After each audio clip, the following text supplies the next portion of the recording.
কি ব্যাপার আপনি? না, আমি আসছি একাকে কাজ করতেছেন তো একটু সহযোগিতা করার জন্য।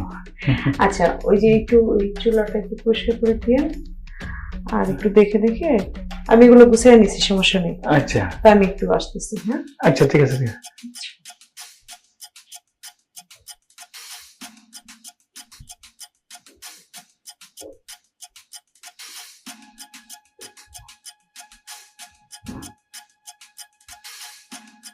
ইস, আরে ফুলে কি ধরতে পারলাম না, দিক খেলাইছে।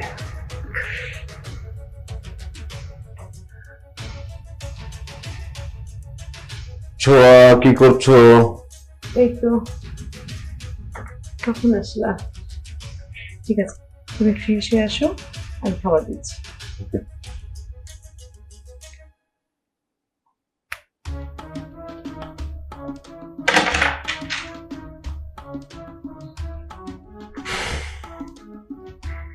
আজকে অনেকদিন যাবত, বেশ 3-4 দিনই হবে মনে হয়, চাপার সাথে দেখাই হয় না। অফিসের কাজের এত চাপ,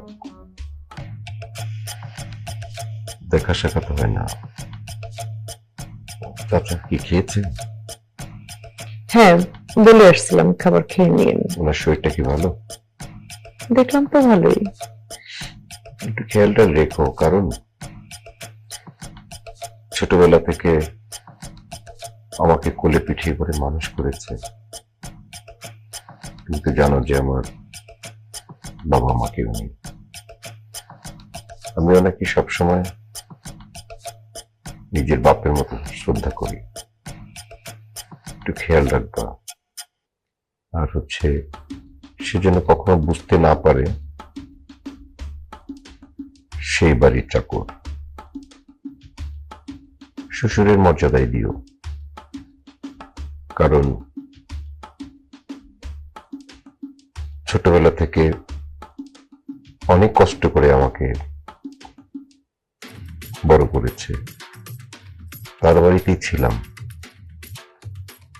লেখাপড়া থেকে আরম্ভ করে খাওয়া দাওয়া, কাপড় চোপড়, অনেক কষ্ট করে আমাকে বড় করেছে।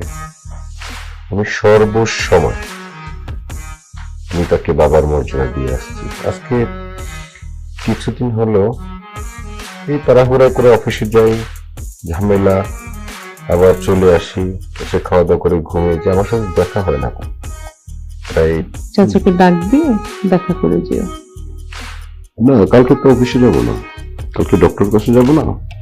ও, তাইলে ডক্টর কাছ থেকে আসার পরে তুমি ওই পয়সা পাঞ্জাবিটা দিয়ে দিও।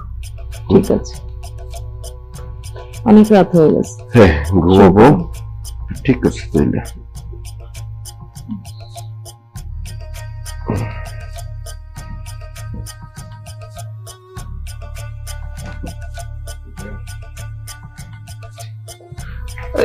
আরে sir sir sir sir sir, madam এ কি করছেন আপনারা?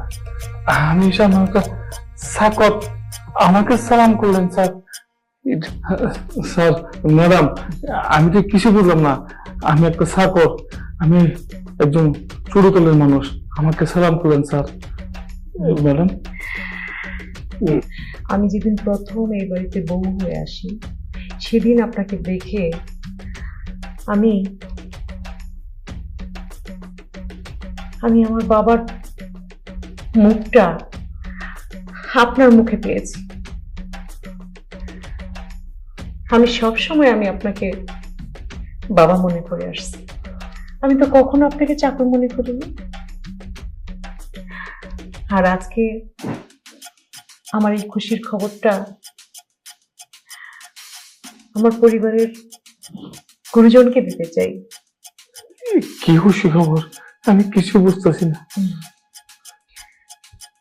বিবাহিত জীবনের একজন নারীর সবচেয়ে খুশির সংবাদটা তার পরিবারের লোকজনকে দিতে হয়, পরিবারের গুরুজনদেরকে দিতে হয়। আমার তো বাবাও নেই, মাও নেই, আমার শ্বশুরও নেই, শাশুড়ি নেই। তাই এই খুশির খবরটা আপনাকে বসছে। আর আজকে আমরা ডাক্তারখানা থেকে আসলাম একটা খুশির খবর, সেটা পরিবারের গুরুজনদেরকে দিতে হয়। আমার তো বাবাও নেই, মাও নেই, আমার শ্বশুর নেই, শাশুড়িও নেই। তাই আমার এই খুশির খবরটা আমি আমার গুরুজন আপনাকে দিতে চাই। কি, আমি তো কিসের বুঝতেছি না, কিসের খুশি খবর, কিসের কি? আপনি নানা হতে যাচ্ছেন। হ্যাঁ? সবসময় সবসময় আপনাকে বাবার চোখে দেখে আসছে। আর এই খুশির খবরটা পরিবারের গুরুজনদেরকে দিতে হয়। আমার বাবাও নেই, মাও নেই, আমার শ্বশুর নেই, শাশুড়ি নেই। তাই আমাদের এই খুশির খবরটা আপনাকে দিতে চাই। আপনি নানা হতে চাচ্ছেন। হ্যাঁ, না না তো চলেছি। তুমি একটা কাজ করো, ওই যে আলমারিতে চাচার জন্য যে পায়জামা পাঞ্জাবিটা রেখেছিলাম ওটা নিয়ে এসো। হ্যাঁ, পায়জামা পাঞ্জাবি? হ্যাঁ, আপনার জন্য কিনেছিলাম। বাবা, বাবা রে, তোমরা আমাকে এত ভালোবাসো বাবা। বাবা, আমি আগে জানতাম না বাবা। আমি সবসময় আমি নিজেকে ছোট মনে করছি। আমি এই পাশে চাকর চাকর চাকর, কিন্তু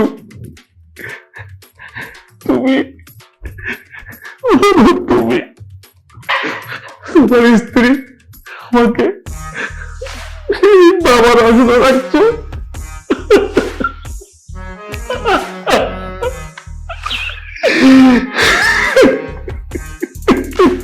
চাচা, চাচা, চাচা, আপনি কাঁদবেন না প্লিজ। চাচা, সেই ছোটবেলা থেকে আমার বাবা মা কেউ নেই। খুব অসহায়ের মতো একদিন আপনার কাছে এসেছি।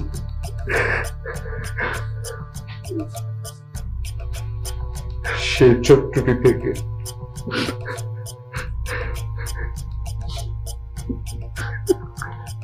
আপনি আমাকে আদর্শ মায়া মমতা দিয়ে বড় করেছেন। বাবা রে বাবা, তুই চোখ পড়ে রাখতো।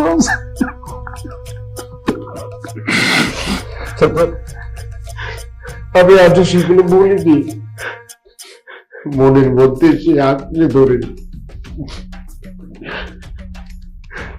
আপনাকে সবসময় বাবার স্থানে আমি পুষে রেখেছি অন্তরে। কিন্তু আমি আপনাকে কখনো বুঝতে দিইনি সবসময় বাবার মতো মায়া মমতা শ্রদ্ধা। আমি কখনো আপনাকে কাছের ভাবিনি, এমনকি আমার স্ত্রীকে আমি বলে দিয়েছি আপনি আমার বাবা। আমি আজ কত বছর ধরে বাবা মা সেই শব্দটা আমি কতদিন উচ্চারণ করতে পারিনি। সেটা একমাত্র আমি জানি, আমি জানি, আমি জানি, আমি জানি দাদা, আমি জানি দাদা, আমি জানি। বাবা রে,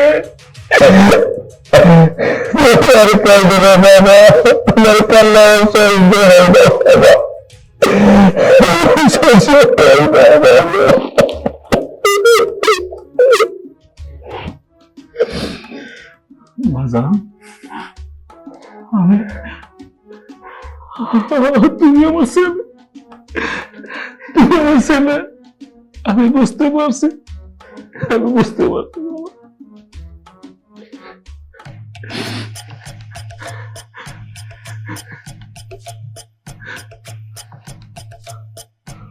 মা গো, মা, আমি নানা হতে চলেছি। আমার যে কত খুশি লাগতেছে রে মা।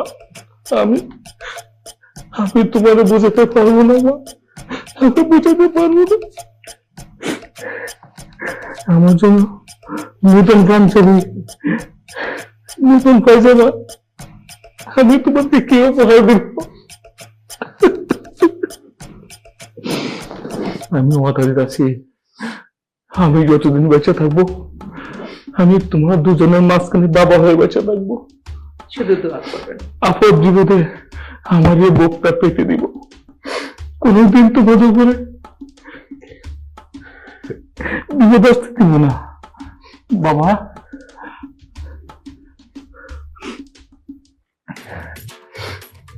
এটা ধরো, আমি আমি তোমার ফায়জামা পাঞ্জাবি পরবো, পরে মসজিদে যাব, নামাজ পড়বো, আর তোমার যে মেহমান আসতেছে পৃথিবীতে আমি তার জন্য দোয়া করবো, সে যেন সুস্থভাবে আসে, তোমার এই সংসারের উঠে হয়ে দাঁড়া, উঠে হয়ে দাঁড়া। তোমরা কথা বলো, আমি মসজিদে যাব। আইবা, আমার মুখে আইবা, আমার মুখে আইবা, আমার মুখে আইবা।